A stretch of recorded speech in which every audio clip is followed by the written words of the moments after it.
کہتے ہیں کہ سر تسلیم خم ہے، پھر جب تمہارے پاس سے ہٹتے ہیں تو ان میں سے ایک گروہ اپنی اس بات کے بالکل برخلاف مشورے کرتا ہے۔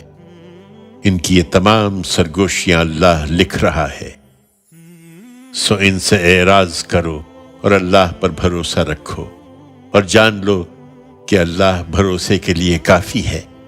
تمہاری رسالت کے بارے میں انہیں تردد کیوں ہے؟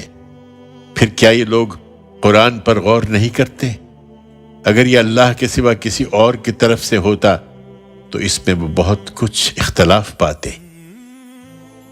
ایمان والو، یہ تمہارے خیر خواہ نہیں ہیں، اس لیے انہیں جب امن یا خطرے کی کوئی بات پہنچتی ہے تو یہ اسے پھیلا دیتے ہیں، درحال کہ اگر یہ اللہ کے رسول اور ان لوگوں کے سامنے اسے پیش کرتے جو ان میں سے معاملات کے ذمہ دار بنائے گئے ہیں، تو جو لوگ ان میں سے بات کی تہ تک پہنچنے کی صلاحیت رکھتے ہیں وہ اس کو سمجھ لیتے، مگر انہوں نے شیطان کی راہ اختیار کی ہے۔